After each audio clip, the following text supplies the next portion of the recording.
Yo, listen up, here's a story about a little guy that lives in a blue world. And all day and all night and everything he sees is just blue. Like him, inside and outside, and himself and everybody around. 'Cause he ain't got nobody to listen. I'm blue, dabba-dee-dabba-die, dabba-dee-dabba-die, dabba-dee-dabba-die.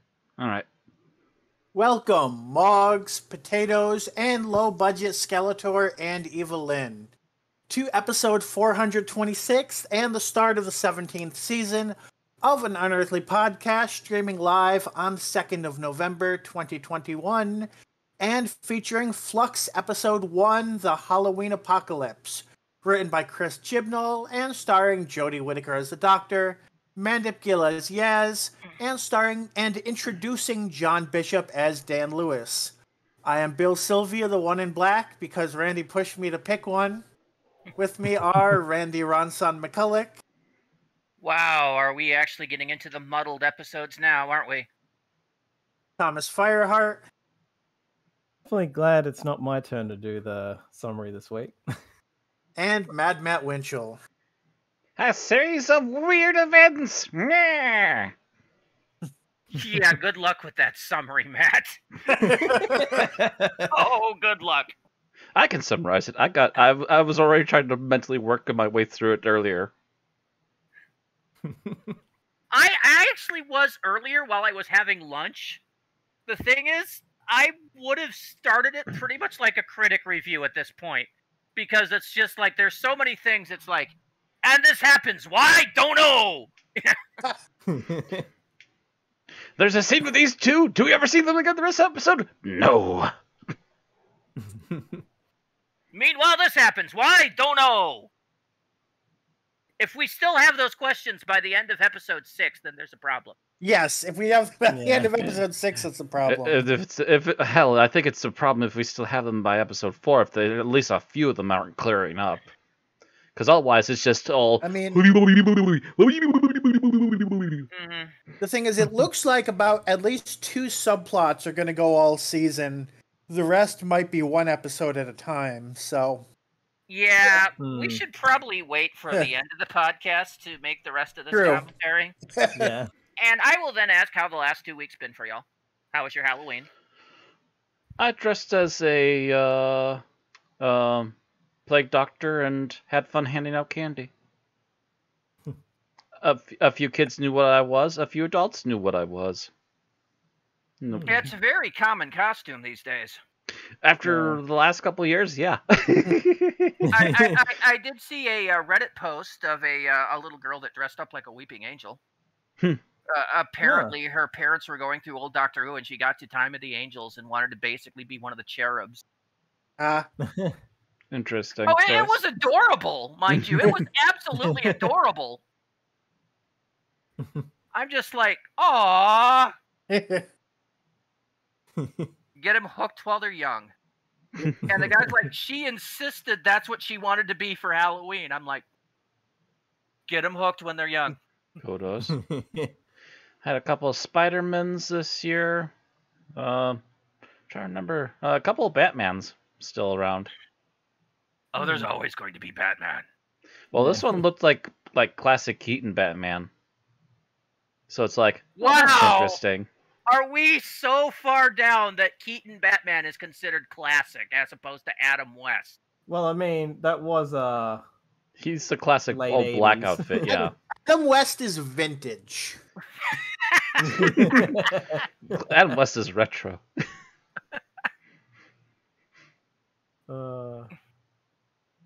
Sorry, you just said classic Keaton, and my brain is like Buster Keaton.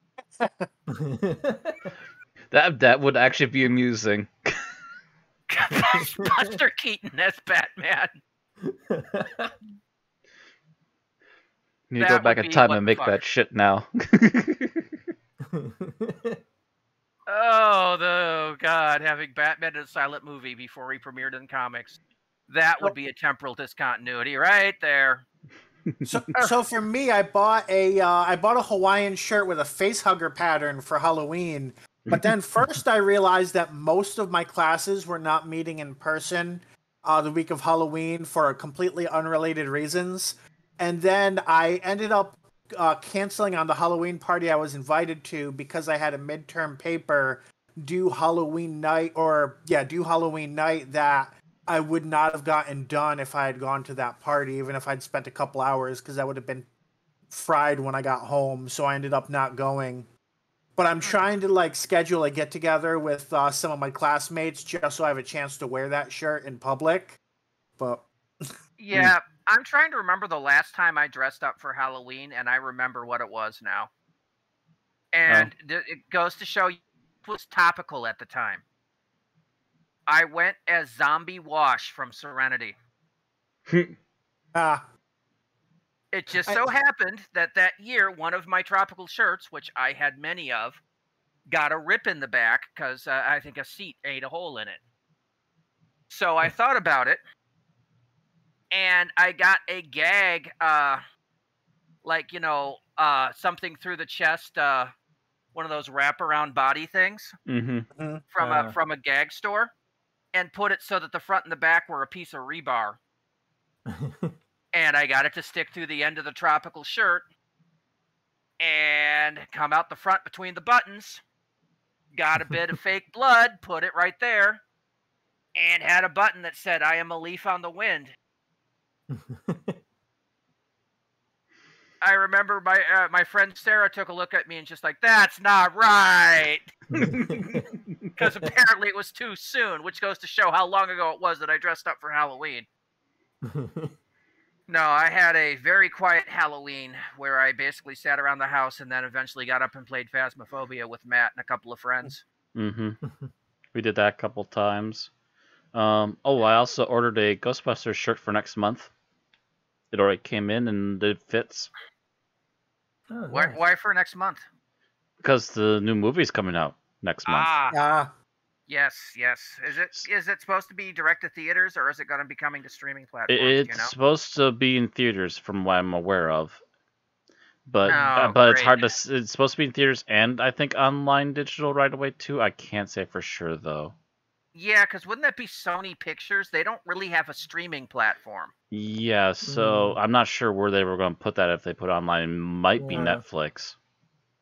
Well, I have a Netflix account, so I'm not too worried about that. But yeah, if it's on Netflix, I'll watch that in a heartbeat because at least my family has that.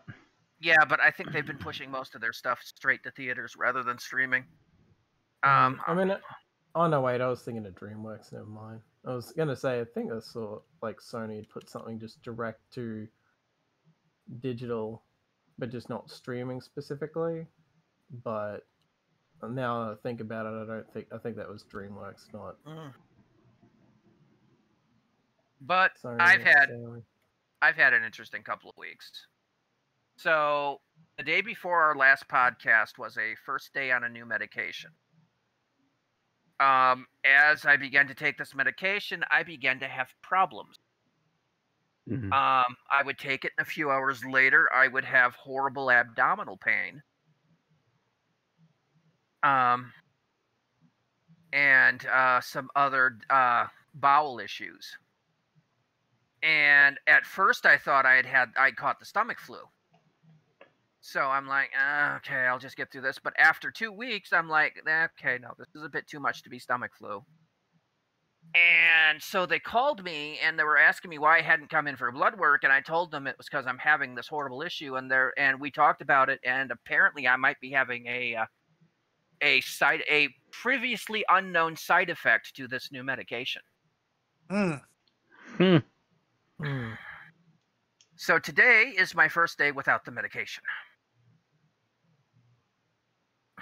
Still having some digestive issues, but not as bad as they were previously.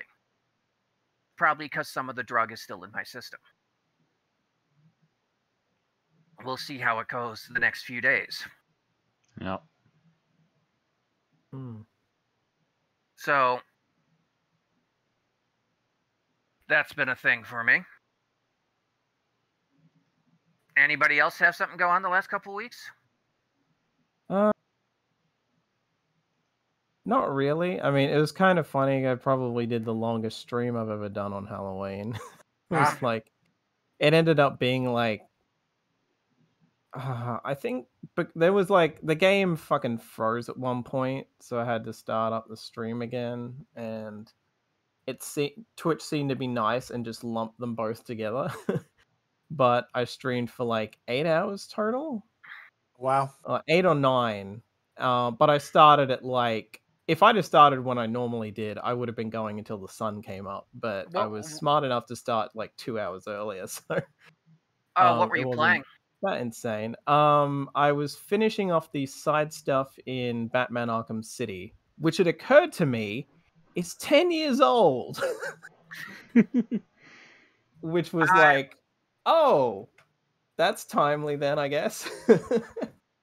Yeah, I finished that game like 5 years ago.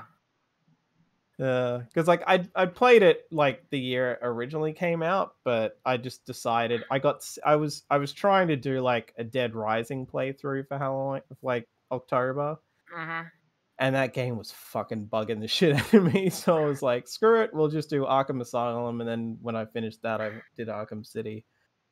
Like yesterday I did Harley Quinn's Revenge for like the second time ever, I think. But yeah, it was just like a lot of it was just like most of that like 9 hours was just getting the Riddler trophies that I hadn't got yet. No. Because there's so goddamn many of them. No, we already knew that ahead of time that the game we were going to play on Halloween is Phasmophobia because, God, they pull out all the stops every Halloween.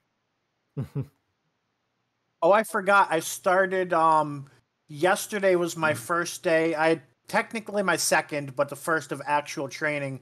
I started personal training for, endurance, basically working on, like, cardiac and lung capacity.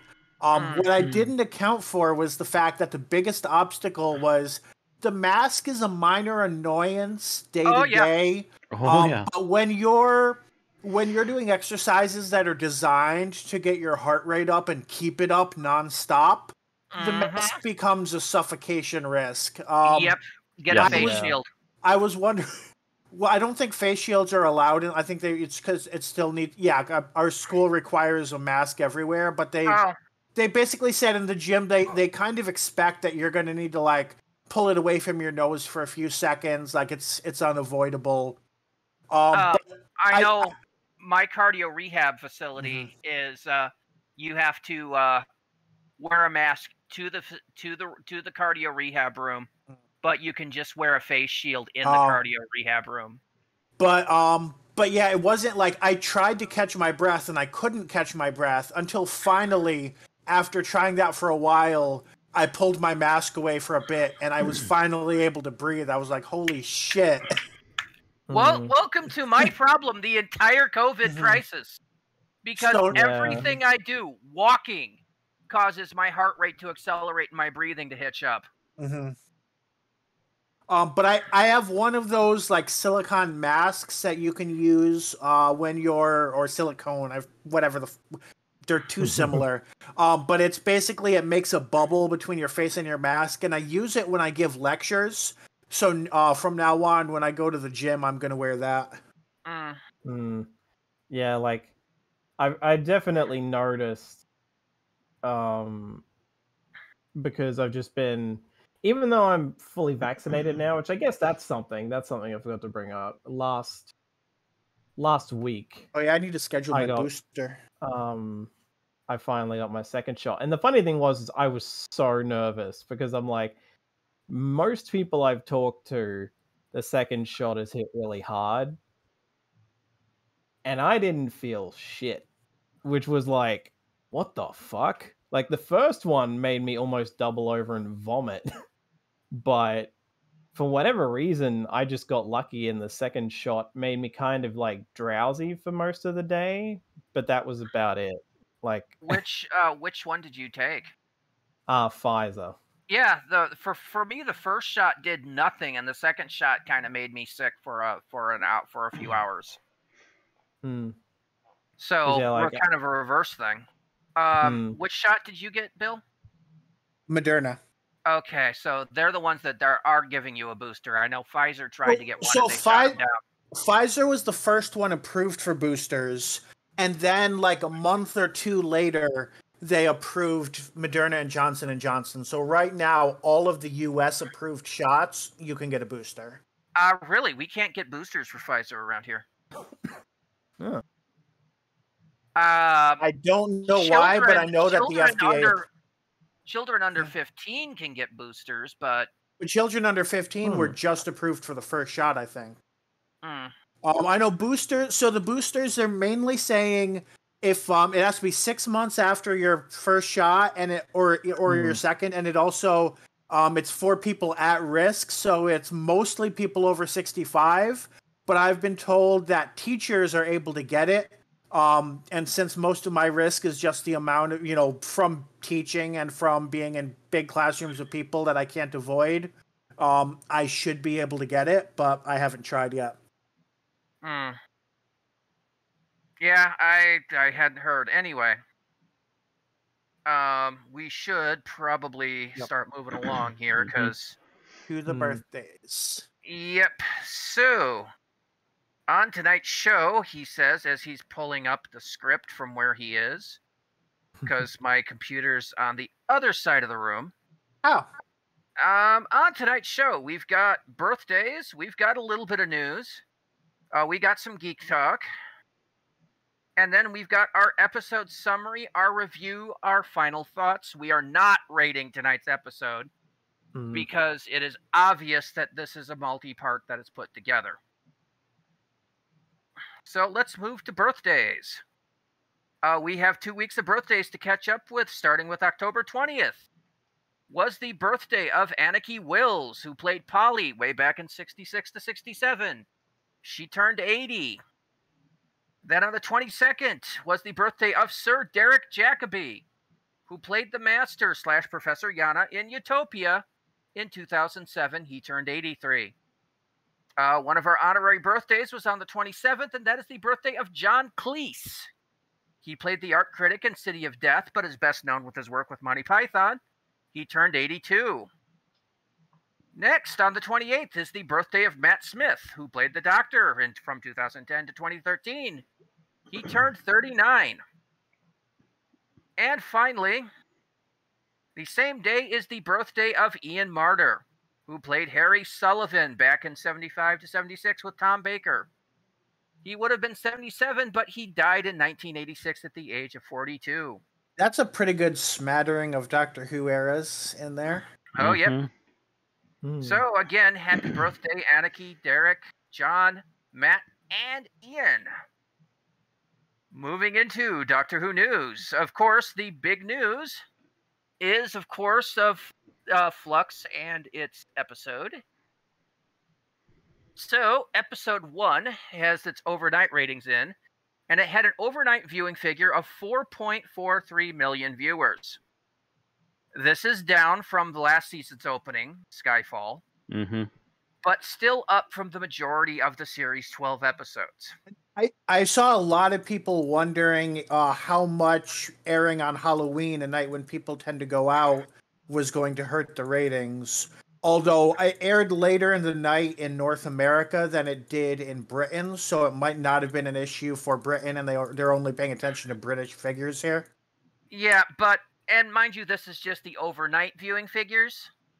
So, next week these numbers will be replaced by the Barb's official 4-panel numbers. Yeah. And that, of course, would not be as hurt as much because all the people that save it till the next day will have watched. Correct. The appreciation index for this episode was 76. So that's far under the Doctor Who average, which used to be 82. Mm-hmm. All right, so that is all the information we have for the current episode. We do have some upcoming stuff from next week's episode. And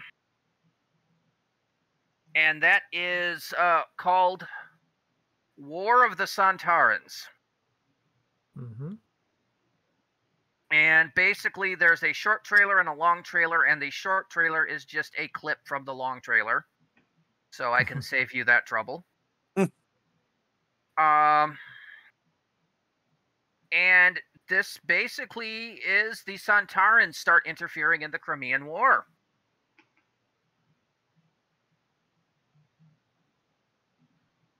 And the Doctor and Yaz meet Mary Seacole, the famous nurse from the Crimean War. So you can see there's a few pictures there, including Mary Seacole, who's in the third picture.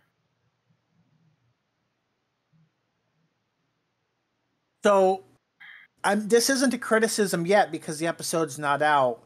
But I'm very interested, especially not being entirely sure how relativity is handled in Doctor Who, with the FLUX type thing seems to be happening in the modern day, with the Sontarans there, and then there's this happening in the Crimean War.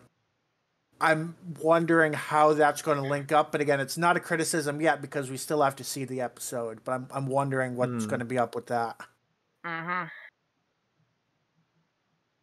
Okay, and then meanwhile, we also see Yaz and Vinder, who, of course, we saw bits of in episode 1, will pay a visit to the Temple of Atropos. And apparently the priest there is Triangle. So now we know the guy with the death mask behind is actually Triangle Man.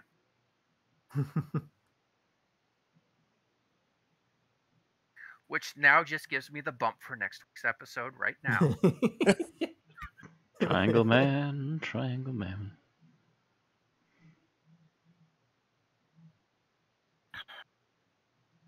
Okay. And also, apparently, going into the modern age, the Sontarans are also apparently going to attack Liverpool. Because that looks like modern Liverpool, because that's a car. And that wouldn't be in the Crimean War. So... Interesting. Yep.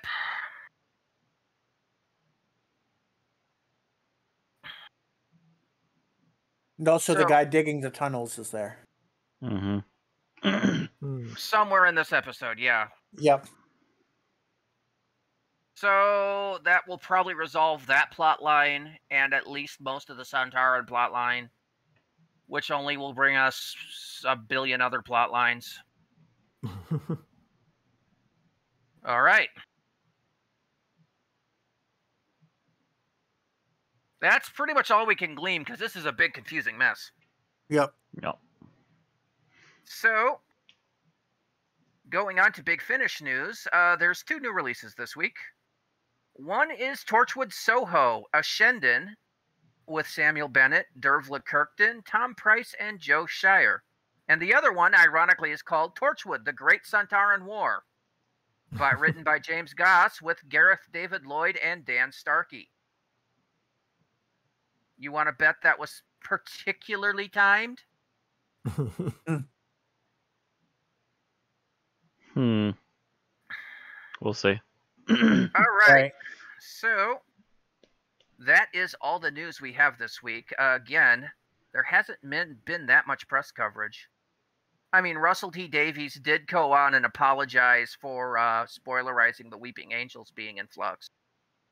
And otherwise, blew a bunch of smoke up Chris Chibnall's ass, but that was about it. Because now that he's hired to do the next season, he has to say nothing but wonderful things for the Doctor Who crew. Mm-hmm.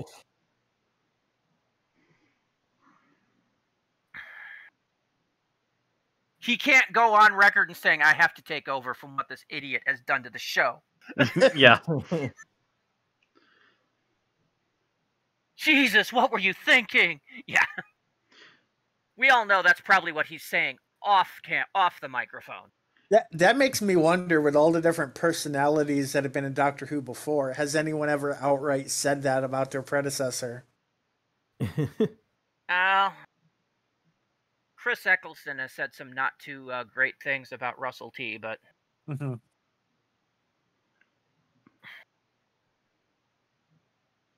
Like if John Nathan Turner ever gave an interview about Douglas Adams or anything. I don't remember. And Douglas Adams wasn't really the showrunner; he was just script editor. Mm-hmm. Right. He worked for the showrunner, and it's like, okay, the script isn't ready. Doug, here's a weekend and a whole bunch of coffee. Fix it. No, I was thinking that because Douglas Adams was in that sort of position, and then J&T came in, they butted heads for a bit, and it was like, okay, get the fuck out of here. Nah, his like J&T came in, it's like, no, I don't like your writing style. It's too sophomoric. You're gone. And Tom Baker's like, what? He's the best writer we've had. Well, we'll have to get new writers then. Yeah, no. And then you wonder why he looks so glum by the end of his last season. Yeah. Anyway, let's move into Geek Talk. Things to talk about. Mm-hmm. All right, top of the list, Halloween 4. Yep. I decided that I'm going to be seeing Halloween Kills later this week, so I figured, why not? I'll get around to at least watching some of the few that I have left to watch, which at this point now is only 5 and 6. Well, you'll at least finish the original series then. Because I'm pretty sure I've seen pretty much every other movie except 5 and 6 now in this franchise. Because you could take H2O and Resurrection as a follow-up after 6, or you could take them as a reboot. Either way. Well, I mean, it's kind of a soft reboot, different timeline, given that as this movie has, they just killed Laurie Strode off screen. Which, I mean, I guess I'll take that over Halloween Resurrection. But, you know. I always kind of believed in H2O that she was just hiding herself. That's why she was believed to be dead. But anyway. But yeah, it's funny because I might have even said before when I don't know. Well, actually, no, I don't know if context would have come up on stream for Geek Talk, even. But I was never a fan of the fact that they tried to undo Michael's obvious burning to death at the end of Halloween 2. And for whatever reason in my head, I had always assumed that they just kind of wrote it off, ignored it. Oh no, they didn't write off and ignore it. No, it's still canon that they had a big fire. Yeah, but like I mean, to be fair, like Michael surviving the fire, if the implication is that they got there quickly enough, fine. Loomis, that's a stretch. Like, one's supposed to be a force of nature and the other is like an old man, so it's like one's like, okay, no, he probably should have died. But even then it was nice to actually see like Michael is actually burned all over and you never really see his face anyway, so you know. I hate the mask. It is very cheap looking. It's one of those annoying things where like the mask and the poster looks way better than the mask. Honestly, his entire outfit in 4 is really chunky and weird. Yeah, it's funny because it's really bulky, and I'm just thinking, is it just a different actor several times? Which that has happened. There's never been a repeat actor for Michael except for number 1 and 2018. That's the only time an actor has come back to play Michael. Well, yeah, I even mean like it almost seems like they were using several actors just in this one movie. Given I don't his know about that, but slightly. for a reason it felt like they almost had to put football equipment on him or something for whatever weird reason. It's like, that doesn't look quite right. Yeah. There may have been stunt actors who might not have been credited as prominently. That might be the only time they would have switched him out from the main actor, yeah. But even then, the main actor for Michael is usually a stunt guy anyways. And it's so funny because like the mask is so terrible that when they show a shot of him in that like diner, gas station, etc., and it's like him in the jumpsuit but with like his face bandaged up, I'm like, just keep it to that. That's actually a really cool visual. Like that would have actually been totally fine to just keep his face like that and no mask. But you know, whatever. And of course it's funny because with how this ends, I know the ending of this is retconned because they try to pass it off as the little girl going nuts, and they're like, no, actually we don't want to go that direction, I guess. Well, I'm willing to bet they saw what happened to like the Friday the 13th series when they kept trying to make that character into the main villain. It's just like, nah, it's never going to work. Let's just go back. Yeah. That being said, despite all my like, oh god, I wish they just, it kind of embraced the fact, well, not necessarily embrace the fact that he legit died or whatever, but just hadn't rolled it back. This movie was actually pretty good. Like a video I watched after the fact was like, I mean, it's very like described it as very back to basics. Mm-hmm. Oh yeah. Which can be a good thing, can be a bad thing, but I feel like for the most part in this case it was a good thing because at least the atmosphere was good. Like that's what I was very like, wow, okay, everyone is scared shitless of him and the cops are taking it seriously. And I kind of love the scene where the fucking rednecks, well, I say rednecks, but but like when they rock up to the school to save the girls and they're just kind of like, and like even the kids just like, no, don't go in there after him, you'll die too. And they're just like, you know what? She's got a point. Let's get the fuck out of here. Yeah. It's like, wow, that's the smartest decision anyone's ever made. The Rangers are coming. You know what? The Rangers can handle him. They have more firepower than even we do. Let's go. It's like, hey, they're getting paid for this shit. Let's leave it to them. It was like, that was like the most realistic reaction. I will say that I have watched some extras on this movie, or at least on my DVD, and the guy who wrote this was a fan of the first movie and the second movie. And he very much wanted to write people not completely being dumb all the damn time. When people understood that there was actually Michael Myers on the loose again, they would do things that are at least semi-logical. The drunks at the bar, once they realized that most of the police were cut up, yes, they would go on the usual villager spree trying to kill the monster. When someone talks some sense into them, yeah, they would divert away. Anyways. Yeah, wrap it up. Yeah. But generally, yeah, like, despite the kind of annoyance that I have that this didn't just start a new timeline or whatever, it's definitely worth checking out if you like me and just had never bothered to before. Yeah, I do know that this is the last good one before it all goes downhill. With 5 and 6. At least until 2018. Yeah. Anywho. All right. You done? Yep. All right. So, Dune. Yes.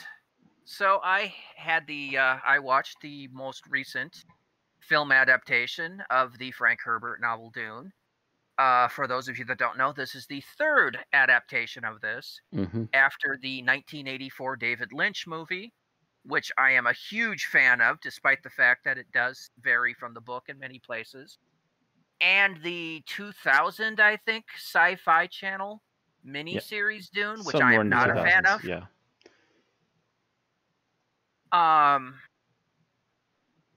And so I'm going to be doing some comparison between these. First of all, I should state that this is not the full story of Dune. This is about half to 2/3 the story. For those of you familiar with the story, it goes from the beginning until the point that Paul and Jessica join the Fremen. I think there was a sequel announced, if I'm not mistaken. There is at least one planned. I'm not, of course, you know, this one ran through a lot of development hell. So only up till they join the Fremen? Yeah, that's like half the plot. Yeah, I think the idea was always they didn't want to do it in one movie. But for a movie that claimed that it was taking 2 movies so it could clarify and world build the universe better than previous movies, 90% of these are scene by scene reshoots of the David Lynch movie. Not shot for shot, but scene by scene. In other words, I see the scene, I recognize it. Some of the lines have been brought up to date. It's like somebody doing a modern version of Shakespeare for me. To be honest, that does bug me a little. Because I did like their slightly dated way of speaking in the David Lynch version.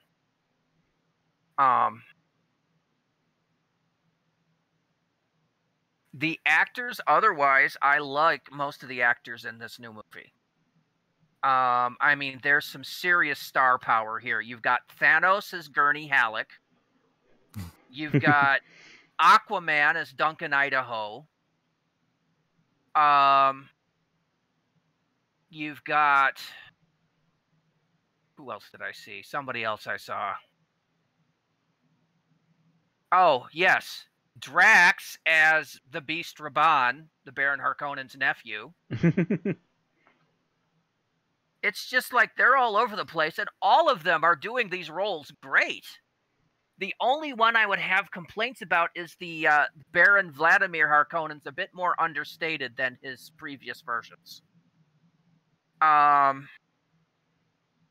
he still does a good job of being sinister without being over the top.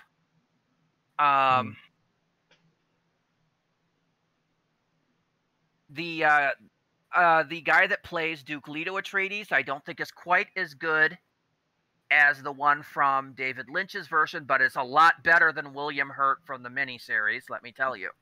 Okay. And the person they got to play Paul is younger than his other versions, and thus actually does look like a teenager growing up. Which is what he was supposed to be, yeah. So correct. So it's a little bit closer to the books on that one. Correct. And this is a lot closer to the books than the David Lynch version, because the weirding way is some kind of weird martial art as opposed to weirding modules and blah, blah, blah. The special effects are really nice. The way they do shields is cool. The ornithopters look like ornithopters are supposed to look. Like basically flying mosquitoes with multiple wings. They look really cool. The only visual effect I do not like is the sandworms. Dang it. Thus said, they are better than the 2000 metallic sandworms that look like, you know, somebody let a cybernetic construct loose on the sands of Arrakis in that miniseries. Here, they look largely okay. I just don't like their mouths, which you never see as being closed, and they're just they look like the Sarlacc.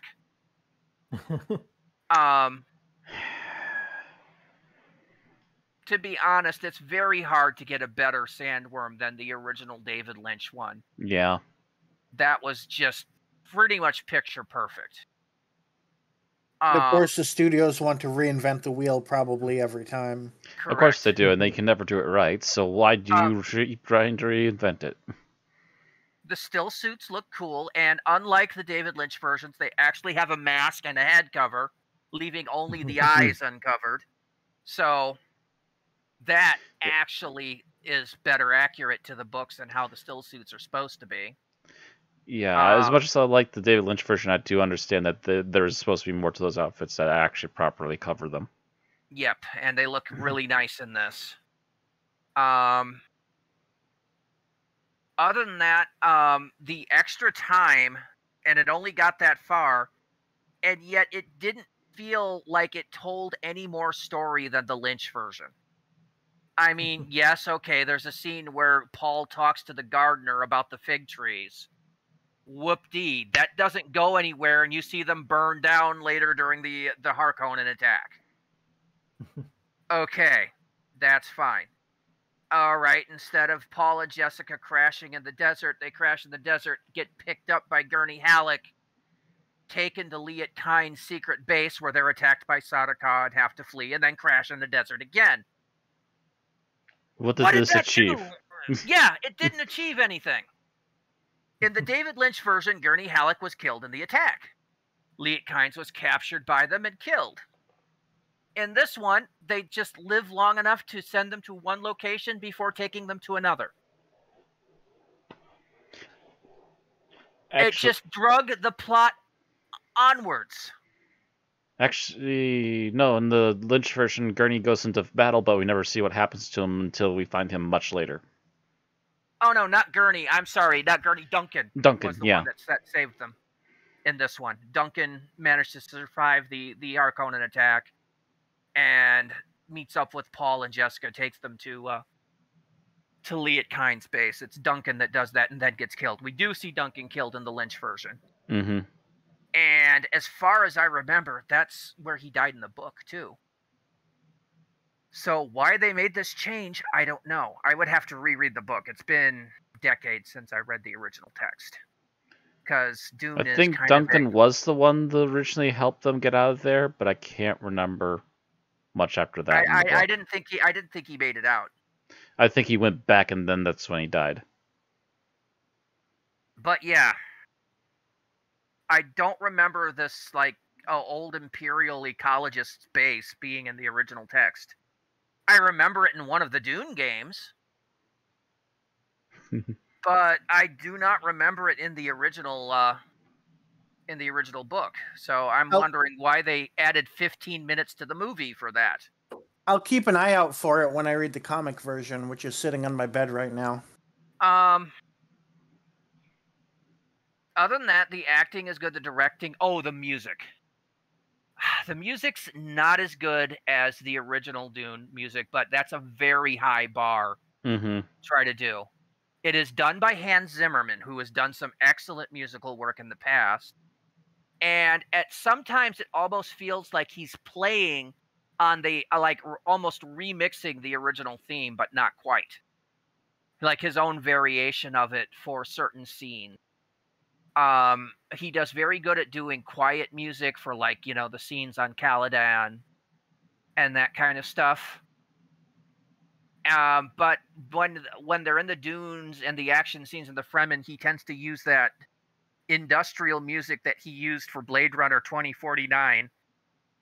And it doesn't quite evoke the same feeling as it should. So... Yeah, I've heard that the music in particular can be a mixed bag, but depending upon who's I would love to see this watching. I would love to see this movie with somebody that remixed in the music from the David Lynch version, the stuff done by Toto. Mm-hmm. Because that would actually be pretty badass. Mind you, I love the original cast of the original movie. I will never be far from my heart. You had Patrick Stewart as Gurney Halleck, and Colin McLaughlin as Paul. Mm-hmm. But this is very good, very interesting. And if they're going to go into try to franchise this as a series of movies, I would actually love to see where they go with it. Alrighty. Is that it? Yeah, that's pretty much all I have for it. Which brings us to Matt with the summary. Good fucking luck, Matt. Stopwatch. I start typing in stop, and it You say stop, I say watch. You say stop, I say watch. Stop, watch, stop, watch. Yeah. Wow, everything's suddenly freezing. I try to make one new tab and everything's just locking up. I got it, stopwatch.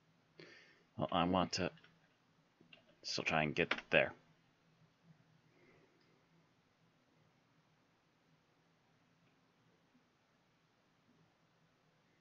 Oh, for crying out loud.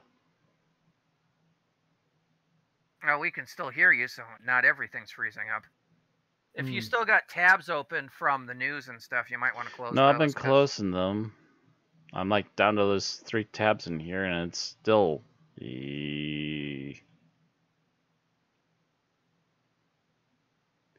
Oh, gosh. Oh, no, it might have just been that the lag spike that's causing me issues right now is what caused that to stop playing. Do you mind to, like, actually do something?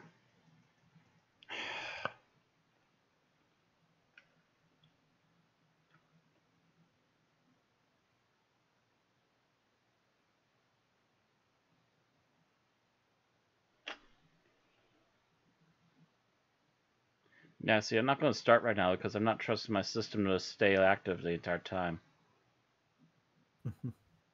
If it's hanging just trying to get this done, then it's going to possibly hang in the middle of me trying to explain this episode. That's the last thing I want to do.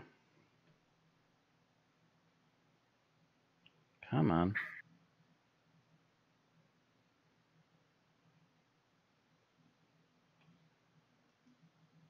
Yeah, all of a sudden I try to open up one tab and try to type in stopwatch. Now my entire system is chugging. Oh, by the way, one thing about your Halloween review. You said the guy that played Mike Myers from the original was only in the 2018 one. He was also in the 2021 one.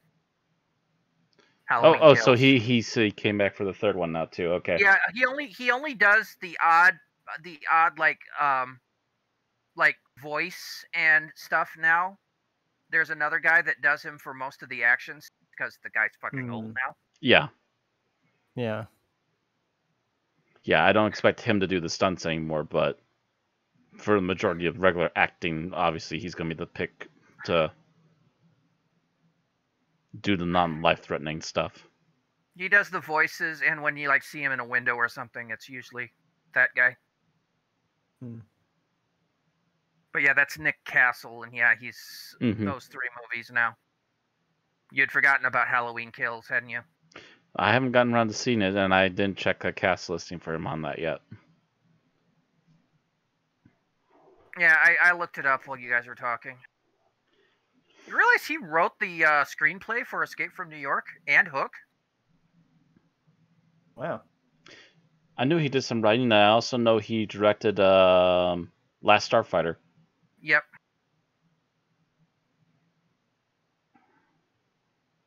He's a writer, director, and actor. And the original Halloween was his first acting job.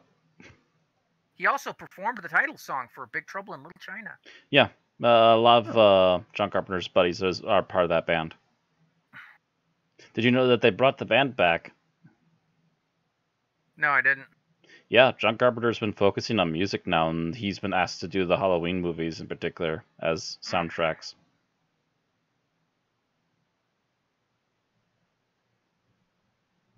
I know I've seen people mentioning that he was scoring the movies because there were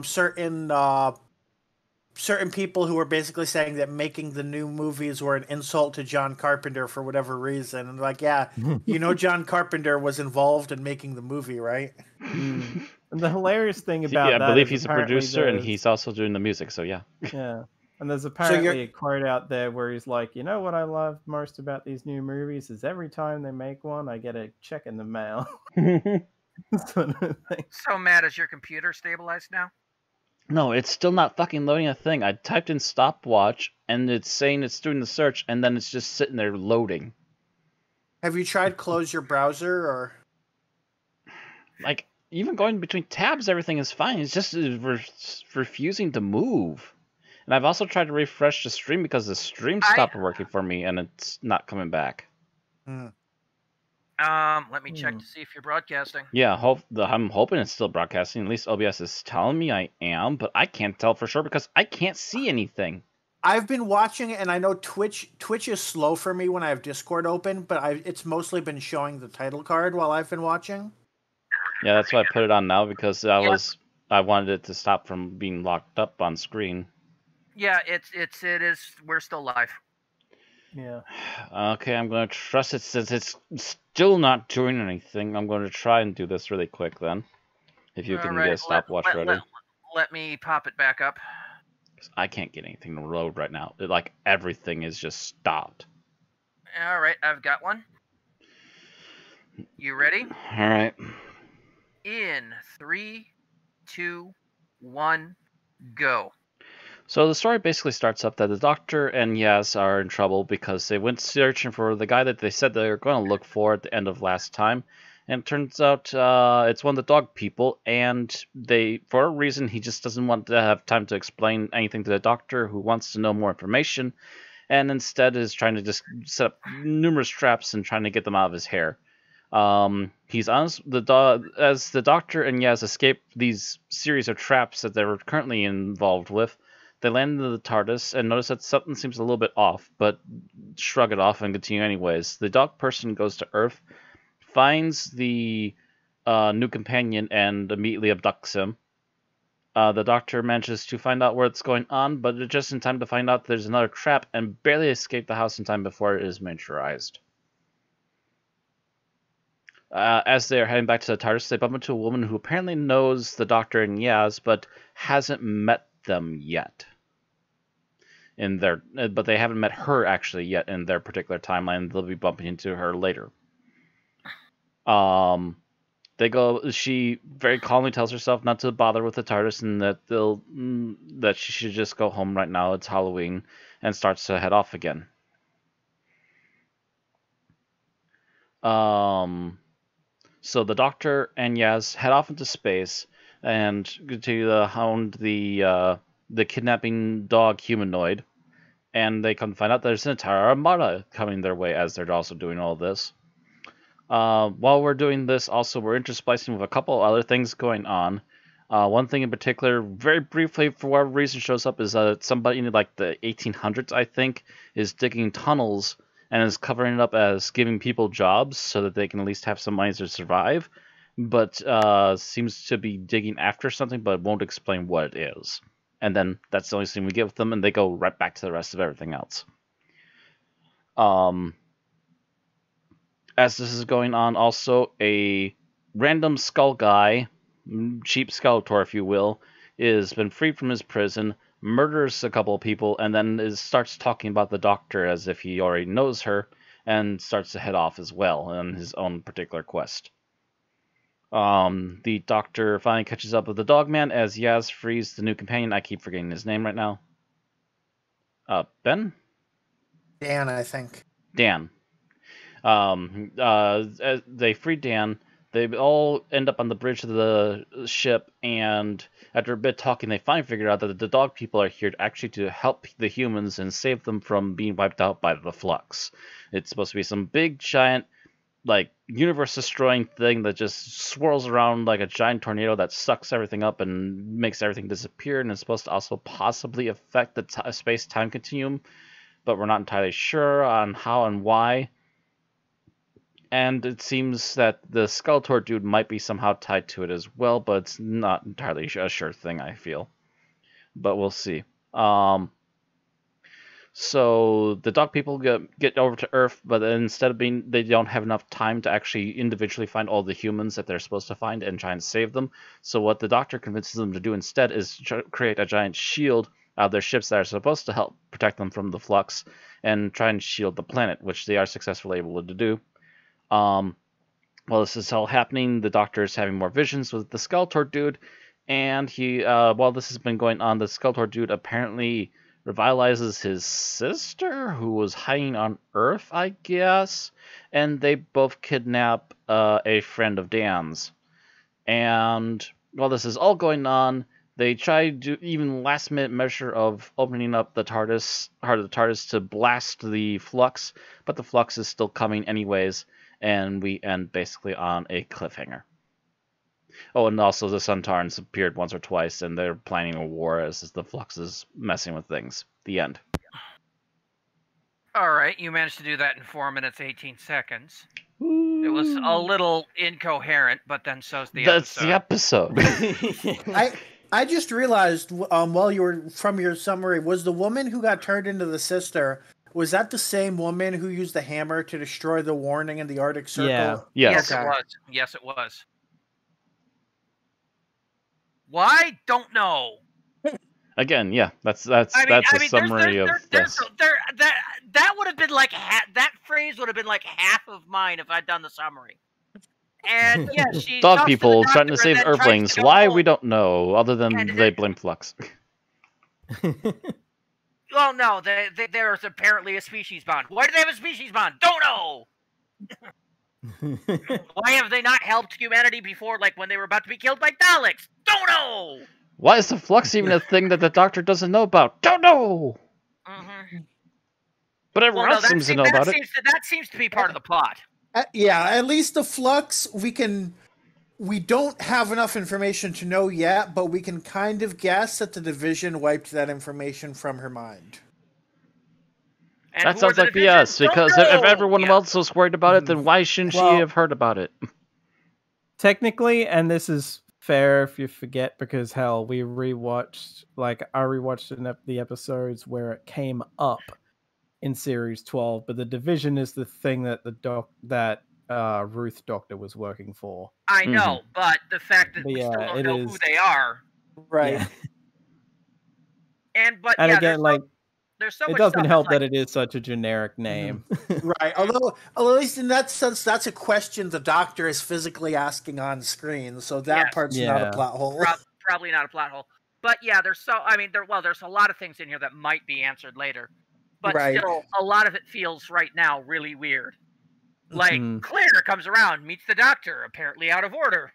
Tries to go home and attacked by a weeping angel. Why? Don't know. What's the weeping angel doing on Earth? Don't know.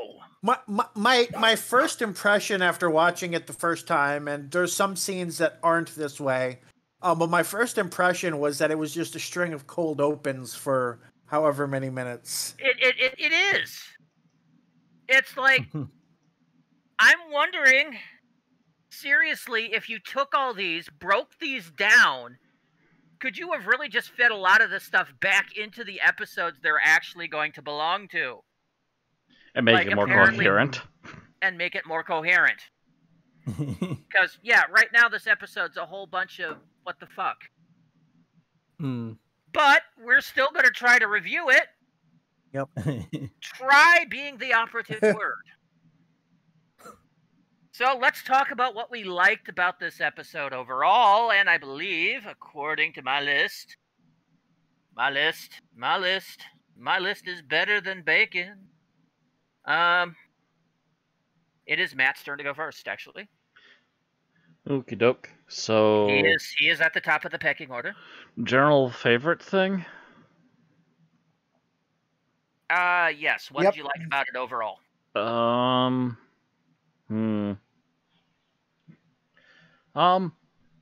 know what? Dan seems to be a likable guy. Hopefully things go well with him. I mean, that's all you can really say about Dan right now. Yeah. So far, he seems to be a generally really likable guy. He wants to help out the local museum, and will do impromptu, not paid for tours for people. And his apparent main job is that he helps at a food shelter or something. Food bank. Yeah. Yeah. But other than that, we don't know much about him. Yeah. I mean, I do like that at least right now with the intro they've given, he doesn't seem like a rehashing of Graham. Right. Because it's, two old white guys in a row, but so there was a danger that they could accidentally write them to be very similar. The downside is that right now he's more generic white guy than Graham was. Hopefully he adds a little bit more uniqueness to his personality as time goes on. Yeah, that's very true. I mean, at least we knew things about Graham. Mm-hmm. Yeah. Graham had the whole, like, trying to get Ryan to admit, to call him granddad and everything else going on. And he had just lost his wife. And Yep. So he had more going for him than this guy at the moment. And he even had that that one episode plot where it was like, revenge or pacifism, sort of. Yeah, all we know about Dan is that he likes to do lots of helpful things when he can, and he apparently must fancy a gal that works at the museum. That's about it. And that he's too stubborn to accept help. Mm-hmm. And he doesn't like just stubborn in general, really. And he doesn't like Sheffield because it's too close to Leeds. and he doesn't like grown men in no costume that trick or treat while carrying a dozen eggs. Who does? I don't trust him either. I don't blame him on that one. Yeah. Do you know what happens to the kids that don't really wear costumes to come around here? They're lucky if they get a small piece of candy. No, that's called the no effort, I'm a lazy bastard trick or treater. And even so, why are you trick or treating? I mean, that guy must have been what, in his mid-20s? If that. Older than that, I thought. That's why they get the tiny Snickers that's very bigger than my thumbnail. I was saying at minimum, at bare minimum. Yeah. Bare minimum, at least mid-20s. Yeah. Mid-20s to 30s. Yeah, you don't do that by that age. Really, to be honest, by the time you're out of college, unless you have kids already, trick-or-treating is pretty much a done thing. Or unless you're in a neighborhood where trick-or-treating is common, in which case your job is to basically answer the door and pass out candy. Hello. I've lived in apartment buildings since I was 8. You don't trick-or-treat in apartment buildings. No, but you at least have a Halloween party. Some people do, but not around here. To. Not around here. There's no Halloween party. There's no trick-or-treaters. I dressed up as Michael Myers my first year out there in Madison. Spooked the hell out of some of the tenants. Became friends with the guy like 2 floors below me afterwards. Well, yeah, but you got to remember, where you were living, Matt, was basically college dorms. Kind of, sort of. College people celebrate Halloween. It's when you're past college and you're in an apartment. No, you don't. People don't, unless you're in one of those places that have a really big sense of community. I suppose. And yeah, a lot of the places I lived haven't, so no, you don't really socialize with your neighbors. Who's up next? You might say hi in the hallway, but that's about it. Okay, yeah, we got really off on a tangent there. So yeah, you said Dan. Yep. And that would be you, Bill. So I liked how they managed to at least, in some cases very directly, and in some cases they kind of insinuated how all of these stories were connected to the season plot. One of the things I was looking at was like, oh, so they say it's one story, but you have Centaurans and Weeping Angels and this and that. It sounds like episodic stories. But at least we see here, okay, Claire got taken by the Weeping Angels on Halloween night right after she met the doctor. The Centaurans got really horny because of the FLUX. They don't really say the guy is digging trenches because of the FLUX, but I think they kind of insinuate it.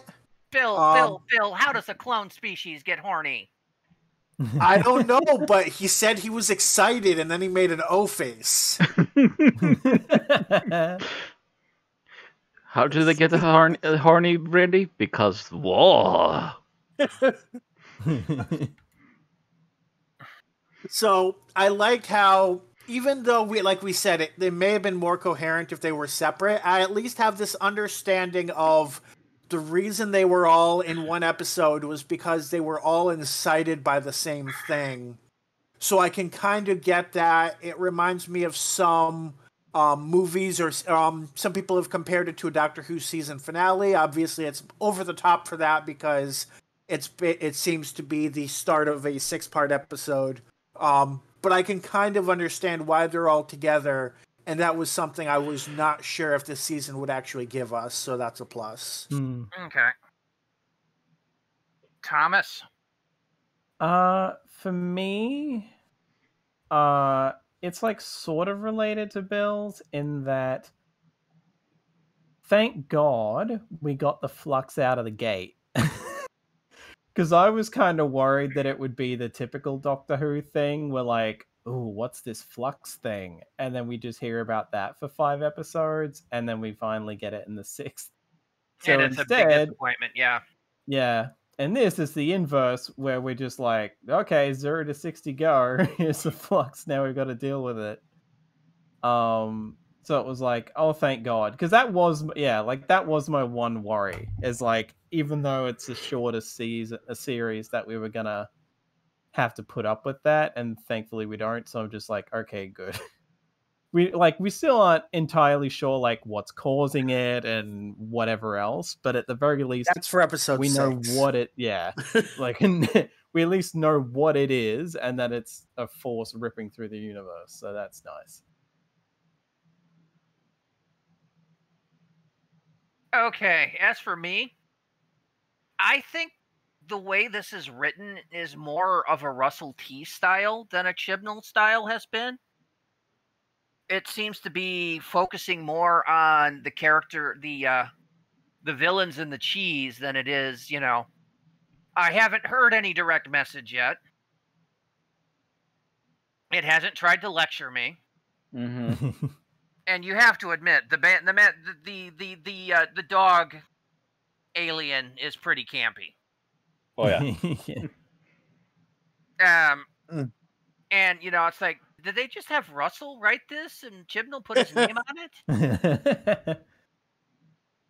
Because why haven't you been giving shit like this since series 11? Right. I mean, to me, this shows that, won't be able to say until we've seen the whole thing, but to me, this says, okay, Chibnall is primarily used to, at least for stuff like Broadchurch, writing serialized stories. So it might just be that because he's in more of his wheelhouse, he's not having to fall back on message episodes and stuff like that. So it's more, more meat and potatoes, less very special blossom. Please. I will say, unlike previous Chibnall stories, this feels like it was written by somebody who watched a science fiction movie. Unfortunately, the entire episode seems like a reference to the same science fiction movie. Or maybe 2, Star Wars and Spaceballs, but one's a parody of the other. Oh, hey, my browser's finally working. Oh, that's good. Oh, hey. So it's at least coming back around. It might have been that Windows was updating in your background. I know it did that for me earlier. Maybe. So that was what we liked. Let's talk about what we disliked. Matt? Disliked. Well, that's an easy one. What a jumbled up muddle of a mess they've started us with. There's literally like the guy in the road station and then the guys digging underground. And we have zero idea why they are even slightly important. So this is, I agree, this is like the TV episode equivalent of a smoothie. Let's add this, a little of this, some of this, and blend it all together and go. Oh yeah, and the one gal just shows up, apparently already knows the doctor, and then gets abducted by a weeping angel. What? I mean, being abducted by weeping angels, I think, does kind of say, like, why she knows the doctor, because we can kind of assume from past weeping angel stories that she left her future self notes and whatever, or past self, whatever you want to call it. I don't know if that was really necessary, though. No, that's not necessarily the thing. The thing is that she only knew the doctor and Yaz, and that was it. She didn't mention anything about angels, and she didn't seem to be aware that she might be under threat of something. But she knew not to look away from them. Oh, that's true, actually. Yeah, not to mention it. Yeah, she knew not to look away. She was looking at them and going, "Don't blink." Yeah. Yeah.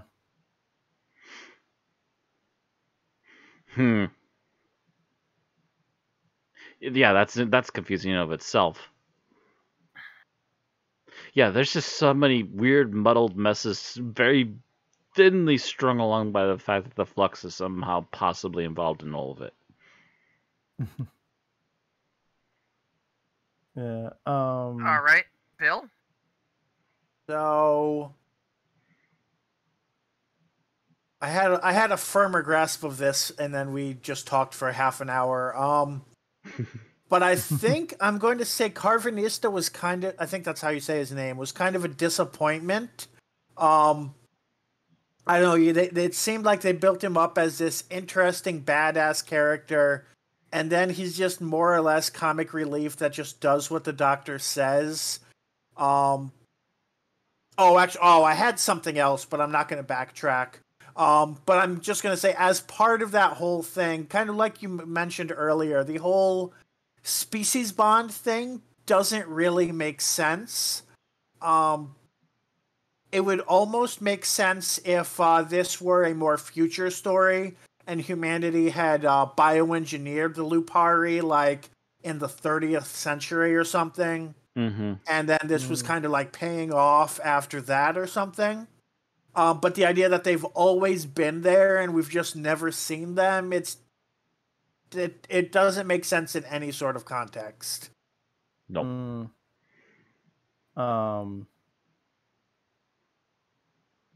And like, you know, I've seen people say that like, well, the reason that they've never shown up before is because they were specifically doing this to deal with the Flux, but it's like, there's so many other threats that threaten the Earth, including Daleks. Why haven't they shown up for that? Yeah, I mean, that is always the problem when you introduce new entities like this with these that's a problem with like, why weren't you here before? You're right. They didn't help with the Cybermen. They didn't help with the Zygons.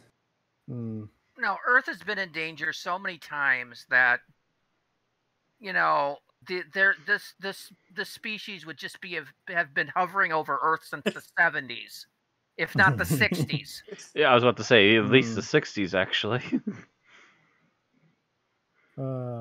As soon as the Doctor showed up in enough frequency around the 60s, you would think they'd be just hovering. Yeah. I mean, you know, unless the idea is that they have some sort of understanding of time travel and that, and could just know that, oh, well, this is going to fuck them all up regardless, so we have to actually be there for that. I will say, as an addendum, the one thing that could correct that, and somebody said if they were specifically there for the Flux, they said Carvanista was a Division agent. If somehow, like, the Division knew that the Flux was going to happen, so Carvanista knew, and this whole plan was built because of that, and they still managed to keep this a secret from the Doctor for thousands of years, then I could kind of see it, but there's still that whole question carrying over from last season of how the fuck they kept all of this a secret from the Doctor for thousands of years. Which is once again smacking me of underlining phrase of bullshit. Everything else, all of the baggage that comes with that, exactly. Mm-hmm. Okay. Were we at Thomas? Or I think that was Thomas's next. Yeah. Oh, was it? That was Thomas. He was also mentioning his stuff. Yeah. Unless you want something else, Thomas. Honestly, I can't really think of much because it's funny that I absolutely understand the thing of. I mean, I feel like I even saw people being like, "I could barely follow this," and I'm like, "Well, I can follow it, but I just do get that this is like a lot." But also at the same time, I was like, well, at least it's paced well enough that they kind of fill out the almost hour of runtime. If you can follow the Wedding of River song, you can follow this, I think. Yeah. Oh, God. Sorry to use the R word, but... No, I'm just remembering that episode, and that was another chaotic mess. So are we up to me now? Yeah. Okay, so what I don't like is the guy has taken what's an original concept and filled it with so many retreads that we've had. I mean, if you take a look at the scene where she's abducted by the Weeping Angel, it's almost line for line in a scene from Blink. Mm-hmm.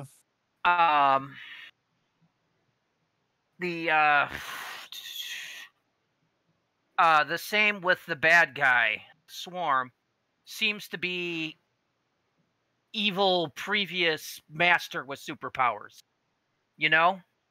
Saw one person like sitting there. I don't know if they were speculating that Swarm was the master or just making a bunch of comparisons. That's the speculation I made myself too. So it's like, no, but he acts like it. Like, yes, I'm your arch nemesis. Wait, no, that's the master's job. Step down. You're not even as badass as the master, and that's including some of his worst versions of. So just go away. Mm-hmm.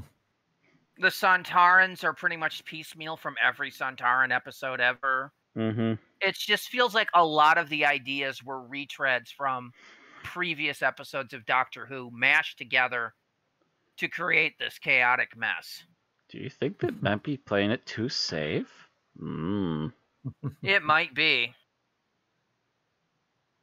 Well, you know, if your only other thing is to tell people on a lecture on how bad you are, that might actually be preferable to just do rehashes of old stuff. All right, favorite scenes. Favorite scene. Matt, you're first. Yeah, I'm trying to think. I've got two, so if all three, if two out of them go to the three of you, I'm going to be pissed.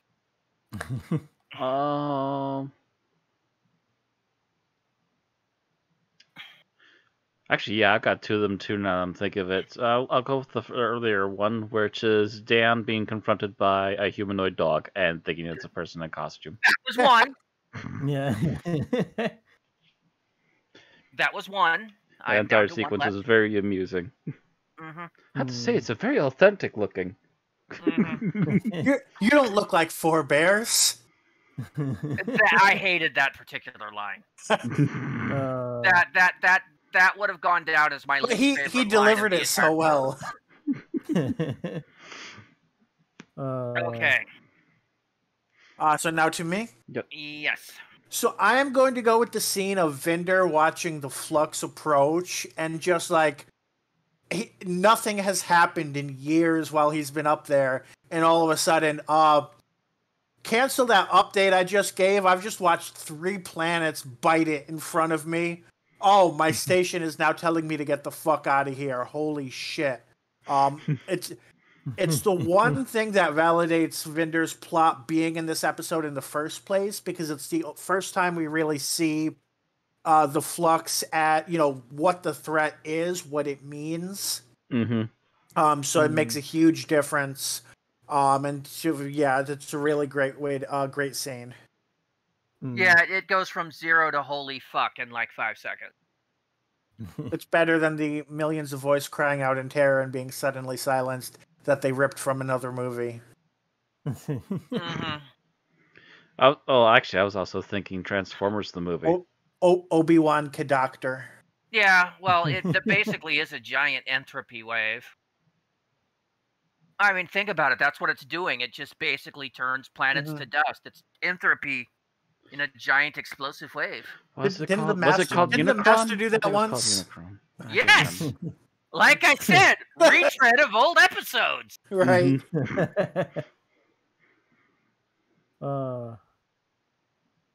We're redoing this, only we can do it with special effects. Okay, so now it's Thomas. Thomas. I'm trying to think if I did have. I mean, my go-to hasn't been taken yet, but I'm trying to think if I have any others just in case I had something better.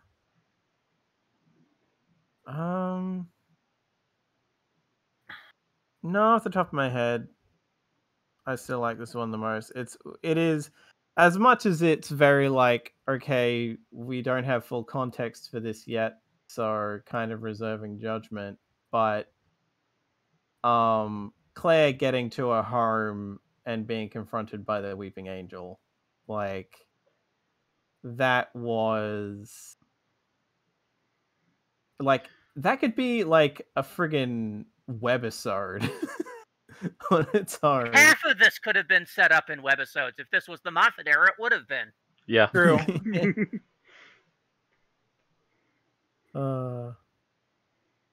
Like it just generally is that well done. Like in a vacuum, like it's so well done. It's just like, wow, that's single-handedly make me give a shit about this the Weeping Angels again. And I think that kind of pairs with like it's not. I don't think anyone would pick this scene on its own, but it's sort of the foreshadowing when you see like the look on her face when she realizes that the doctor's here and it's Halloween. She's like, "Oh shit, this is the night," and you don't know what she's thinking until she gets taken. But I think taken together, those scenes are really powerful. It's like, oh shit, I better get home. Oh fuck, it's too late. There it is. Shit. Yeah. Shit. Keys. Don't blink. Can't find the lock. Fuck. Drop the keys. Yeah.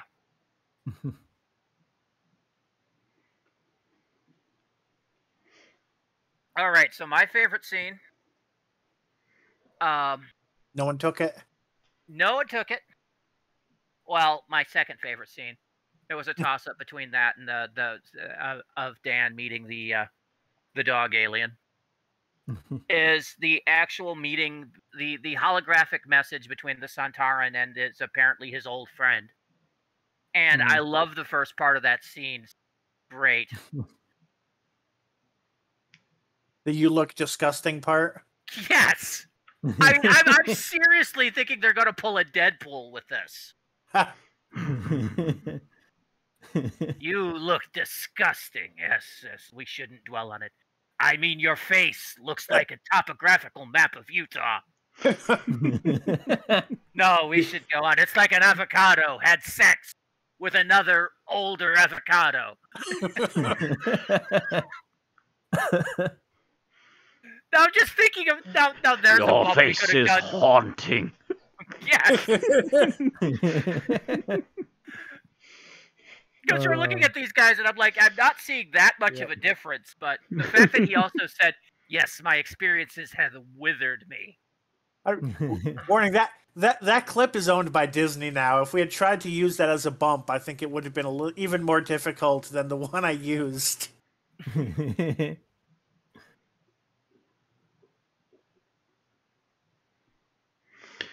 Alrighty.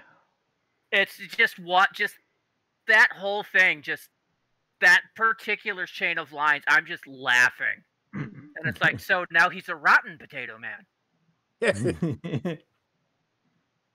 I just thought that was amusing as hell. Okay, least favorite scene. Ooh. And Matt, you're first. Least favorite scene.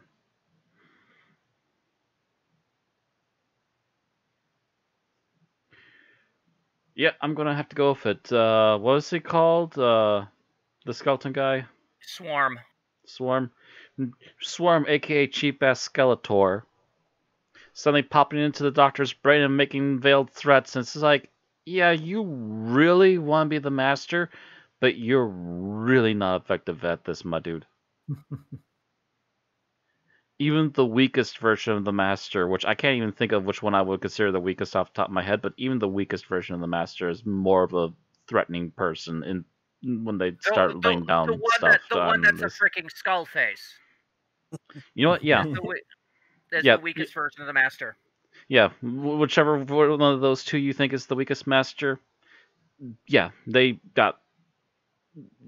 they've got everything going for them compared to this guy. Yeah. Yeah. Just, this guy is not effective. He's not really good at making his threats. Even his makeup isn't that good. Like, it looks like someone put wax paper over his face and cut holes out of it and then glued crystals to one half of his forehead. Oh, and they gave him some silver grills. I actually thought it was like somebody spray painted the Red Skull mask and glued crystals to it. See, that would actually mean it looked effective. Not if they use cheap ass spray paint. I'm not talking for professional spray paint. I'm talking they took the mask that was meant for what's his face, you know. For Hugo Weaving, yeah, I know what you're saying, but even put it then, on a spray painted Red Skull would still look more menacing than this guy.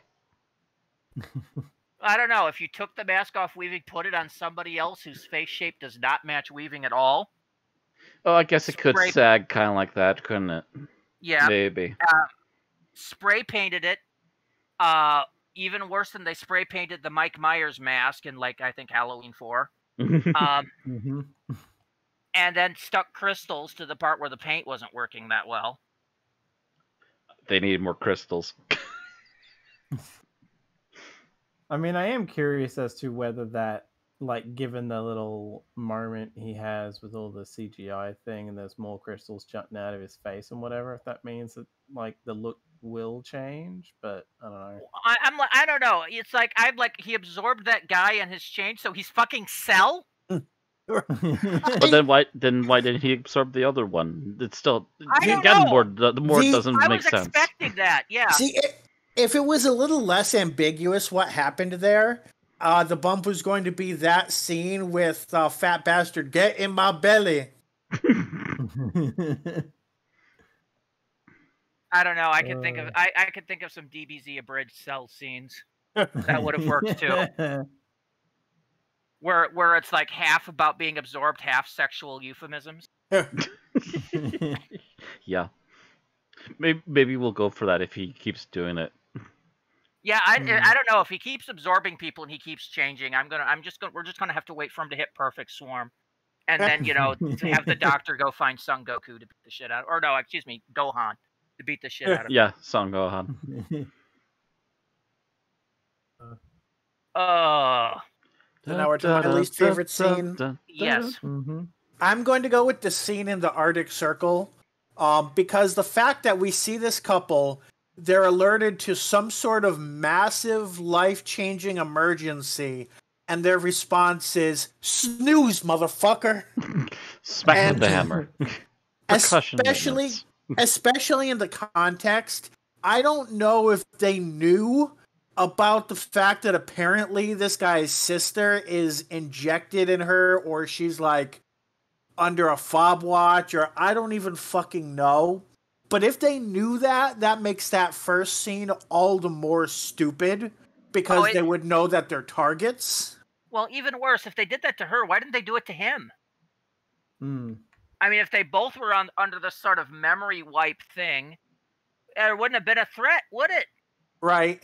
And if they could do it to one, they could do it to the other. It makes no sense. Yeah. So insert Batman Forever clip of Bruce Wayne saying it just raises too many questions here. There is logic in what he says. Insert clip of Sigourney Weaver going through choppers going, this episode was poorly written!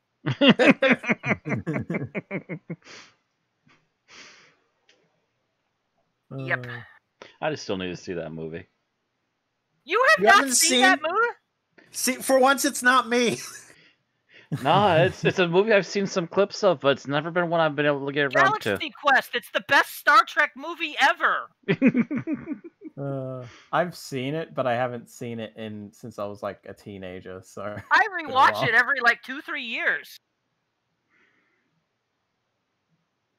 It's been on the to-do list, but I don't even own a copy yet, so it's not been something I can get around to yet. Oh, Matt, I need to drive over and then kick you in the dick and then have you watch this.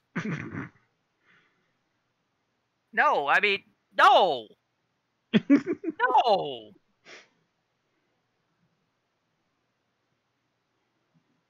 Okay, who are we up to? Thomas is next, I believe. I believe we're up to Thomas. No, Matt!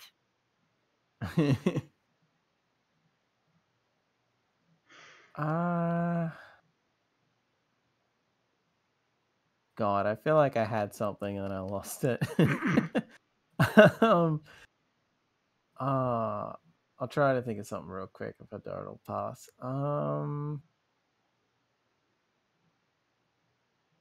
I guess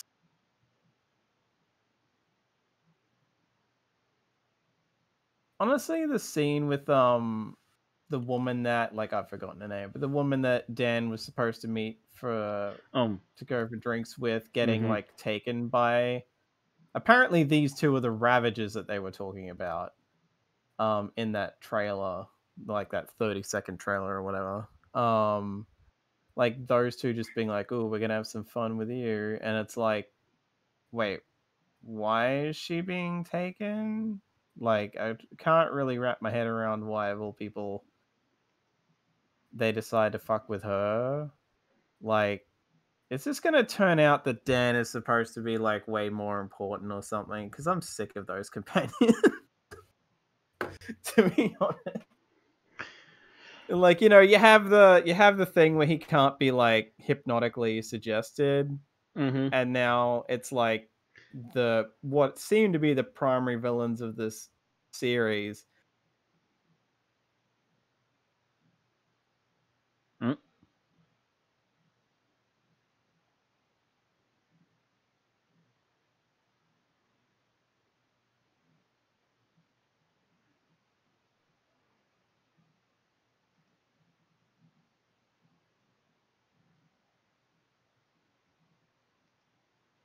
Hello?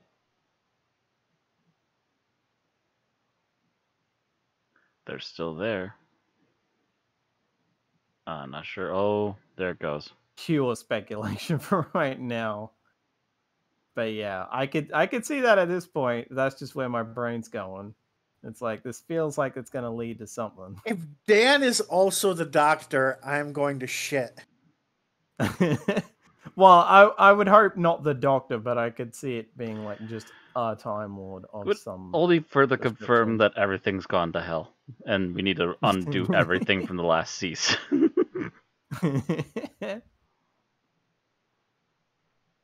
I'm sorry, I missed half that conversation apparently because my internet died for like. Oh, you too. No, it wasn't my internet. It was just like the connection to Discord for a reason. Yeah, it froze for a minute and then disconnected, reconnected. Oh, but we got most of that. At least I did. Okay. So where are we at? He was just finishing up his worst things. So, to you, Randy. Yep. Okay, I have to retouch on Bill's least favorite scene, I think. That was the, or was it Matt's? Mine was the Arctic Circle. Yeah, no, it was Matt's. The one with the, when we first see the swarm. And it's like, oh yeah, no, you're safely imprisoned. No, I'm not. See? Because I can. There's no reason given. No reason given. No understand why he's suddenly free just because he willed it. Right. Yeah. It's not clear whether he's always been free and he's just been really, really, really patient, or whether he just became free, or what. Yeah, I mean, there's no whys. Yeah. And I think that's half the problem with Chibnall is he doesn't why. And if he continues to not do why, this is going to be a disappointing 6th episode. Oh yeah. It is kind of funny because he says like he's been plotting and planning, but it's like all he really did was just kind of magically break free. So I don't know really what planning you needed for that, unless the idea was like building up energy to be able to pull that off. But yeah, he but never you don't displayed really that. see him build that. You just see like, hey, you just see it suddenly done. shut down, and then he just frees himself. Which the funny thing is when you initially worded it the way you worded it, I was like, oh god, it's very like kids playing make believe, and one is trying to be an asshole, and it's like, no, this doesn't contain me because I say so. Yeah, that's kind of what it felt like. It's like, why, you know. if he could do that, why didn't he do that, a billion years ago? Which I feel like that ties into Matt saying this is a rehash of the Master. Because how many times has that happened with the Master? Oh, this should keep anyone out. Except I'm the Master, so that doesn't apply to me today. It doesn't apply to me because I'm Batman. Yeah. Oh, Doctor, you have been naive. Watch me as I breakdance into you. Yeah, it just feels kind of contrived, and that's my issue with it. All right. So, our final thoughts. We are not rating this episode because there's no way we could. It is too incomplete. Much like that Dune movie I watched. So final thoughts. This episode is very much scattered. It'll be interesting to see if they actually can properly tie this all together, but I have my doubts already. And the interesting threat of the FLUX itself is very much undermined by Mr. Swarm and his sister.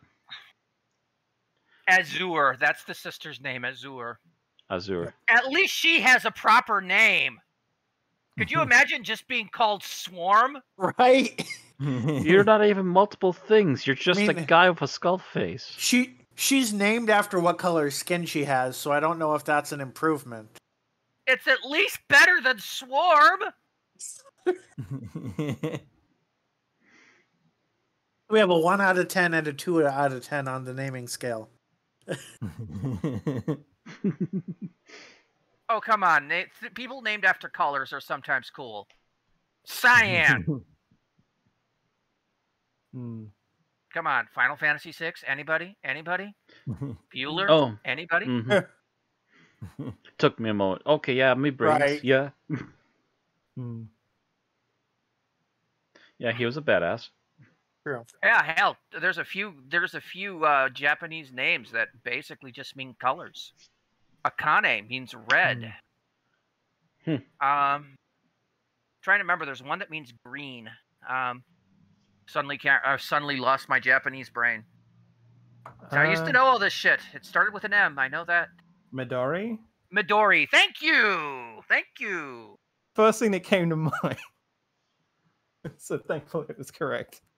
And these are names that people give to their kids all the time. So there's Anyway, nothing wrong with being named after a color. I guess. There is something wrong with being named Swarm.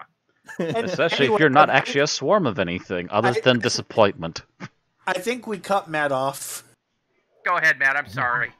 I was saying being named Swarm is definitely a problem, especially when you're nothing but a swarm of disappointment. Was there more you wanted to put in your final thoughts, or? It's very disjointed. Swarm is very underwhelming. The dog people are cute, but very confusing. That's basically all we're at right now, outside of these things have nothing to do with the plot yet. That's my feeling of this episode. And by the way, with the dog people, you also get the feeling from the context that they're evolved from dogs, which makes no sense for them being in modern day time. Yeah. Yep. Also makes no sense, because next we need to have Cat from Red Dwarf guest appear. Thank you. Well, no, we already had cat people, remember? But they were from the year 4.5 billion. Right. Gridlock. Mm-hmm. Yeah. But yeah, that was part of what I was saying earlier, and the thing that I forgot, but I wasn't going to backtrack and then bring it up as a second thing I disliked, was that a lot of this episode feels like it would make more sense set in the future. Like, even Vendor being there, like, I get annoyed when they have humans in space in the modern day, and then there's also the low-tech humans on Earth. It makes a lot more sense when you have humans in the future if they're going to be in space like that. Well, it makes no sense if they're humans. Right. Do remember that there are alien species out there that look humans. Yeah, we've had several of them at least. Remember, I think it was the Lemurians from Carnival of Monsters. Vord and his little machine. Right. He looked human. Yeah, and even like A Town Called Mercy had that guy with basically just like a tattoo on his face, but was supposed to be an alien. Mm-hmm. So it's possible that he's from an alien race that just looks human. I'm willing to give that the benefit of the doubt. Okay. It's cheap, but it's effective sometimes. But we'll see. But yeah, this episode definitely gives major first 10 minutes of any Moffat season finale vibes, really, because Pandorica Opens was very much the same way. Thank you. I forgot to mention that one. Yes. I got serious Pandorica Open vibes. So it's like if you take a Moffat season finale and you make it into a 6-parter, this is what that's what this episode becomes for the beginning of. And yeah, it's I cautiously optimistic. I think we definitely poked more holes in the episode talking about it than I did while watching. But a lot of the threads could go somewhere good. That's not saying they will, but they might. There's also things that are just weird. I'm wondering if Yaz has a dog person who never came looking for her. That was bothering me too. I forget. Oh yeah, and the other thing I was thinking of is I'm trying to figure out if Swarm and the Flux are made of the same thing. If Swarm is like the Anti-Monitor or something. That's kind of what I've been wondering, because it seems like Swarm is in control of the Flux. Possibly, yeah. So I'm assuming that's going to be part of how this concludes, is we're going to find out that information. So again, cautiously optimistic. The first episode was a mess, but given, if they're treating it as a real 6-parter, it makes sense for it to be a mess. So I'm not necessarily holding that against it just yet. But really, we got to see what the rest of the season is like before I can really come down firmly in any one way, and that's about it for me. All right. Thomas? Yeah, I'm very much in the same boat that I'm cautiously optimistic. Not getting my hopes up too much, or at least I'm trying to temper expectations. But it is funny because, like, on a first watch, I was like, you know what? I am very optimistic in that this seems like, and part of it might just be a matter of the fact that we know what we're dealing with, at least as far as the threat has shown up this early, and we're not getting it dropped in like either halfway through or like right at the end. So it's a matter of they'll have to build up on that and whatever, and we'll see whether it does work or not. And if it does, then I kind of hope Doctor Who does this moving forward. Even if the episode length goes back up to 10, I would be fine with like essentially a 6 and a 4 episode serial format moving forward. Well, it really depends. Remember, we're switching showrunners after that, so it might not be Russell T's wheelhouse. True, yeah. But yeah. And I mean, I've said that I've wanted a serial for a long time, so maybe that's also just part of me wanting this to succeed and turn out to not be a jumbled mess, because that would just be like, oh, please prove that you can do this in modern. I mean, you could. It's just that no one's tried yet. So I'm very hopeful that this. You definitely could, but no one's done it in a while. Yeah. All right, you're good. Yep. All right, Rhiannon. All right, so yes, this is a very chaotic hodgepodge of concepts that have been thrown together into this thing, and it really makes me wonder what happened at the writing table. If he's just like, let's brainstorm ideas on what we could do for this season, and then after people shouted out, he just raised his hand and said, all right, we'll do all of it. Because it really does feel like, he just took a whole bunch of concepts and mixed them all together in a bucket with the eggs on top.